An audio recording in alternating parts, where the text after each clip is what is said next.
był jeden najbliższy mój przyjaciel mojego dzieciństwa, o którym opowiadałem gdzieś tam przedtem.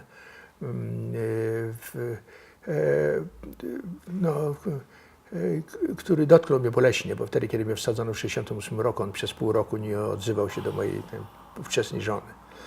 I tego nie mogłem wybaczyć, mówiąc prawdę. On tego nie wie do dzisiaj, ja tego nie powiedziałem jemu. I właściwie zerwałem stosunki, nie nawiązywałem stosunków. Później przed samym wyjazdem przypadkowo spotkałem. Faktem jest, że wspominałem paru moich przyjaciół szkolnych, tak najbliższych. Jeden z nich zadzwonił do mnie pewnego razu do fundacji i przedstawił się, czy pamiętasz, zapytał się. No, powiedziałem oczywiście, że pamiętam.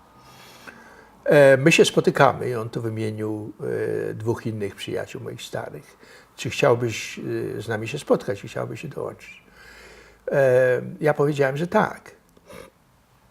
Chociaż przedtem było spotkanie mojej klasy i ja odmówiłem przyjścia na spotkanie mojej klasy. Ale bezpośredni powód był, po pierwsze pewno miałem niechęć do przyszłości, ale bezpośredni powód był inny jeszcze. Ja zapytałem, czy będzie tam i podałem nazwisko. A powiedział, tak, on jest jednym z współorganizatorów.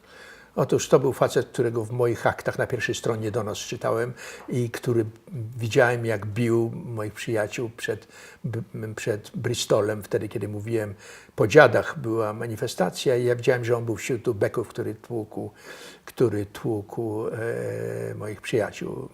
Nie zauważył mnie wtedy na pewno. Ja go po przyjeździe, pierwszy raz, kiedy poszedłem na Uniwersytet Warszawski, zobaczyłem go przy wejściu do Pałacu Kazimierzowskiego, gdzie mieści się rektorat, być może szedłem do rektora i on wychodził. Uśmiechnął się, mówi Alik. Ale jak zobaczył moją minę, doskonale zrozumiał, że powinien mnie unikać i natychmiast uciekł, prawda?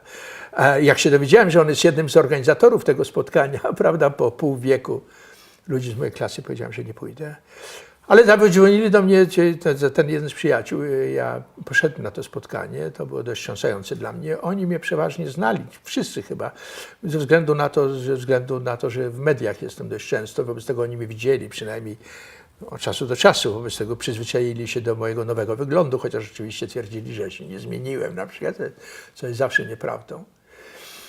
Ja ich naprawdę w pierwszej chwili nie poznawałem, to był wstrząs. Później wraz z czasem było takie odgrzebywanie warstw niepamięci i poznawałem, a to głos, a to cich jakiś, prawda, albo to grymas, uśmiech, typ dowcipu. Poznawałem ich coraz bardziej.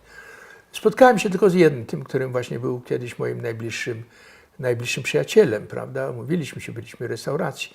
To się nie kleiło za bardzo, prawda. Później raz zadzwoniłem jeszcze jednak, on powiedział, słuchaj, coś tam, nie pamiętam, czy był chory, czy coś miał złamane, zadzwonię do ciebie. Nigdy nie zadzwonił, a ja też już nie dzwoniłem. To należało do przeszłości, chociaż był jednym z najważniejszych osób w moim życiu, niewątpliwie, prawda? Po prostu jako człowiek, bo to nie tak, że to była wspólnota poglądów, on się tym w ogóle polityką nie zajmował, on był lekarzem, profesorem później, jego świat zainteresował, mówiąc prawdę, nawet nie wiem dokładnie jaki jest jego świat, ale na pewno był zupełnie inny, ale był mi bardzo bliski po prostu jako kolega, jako przyjaciel, prawda.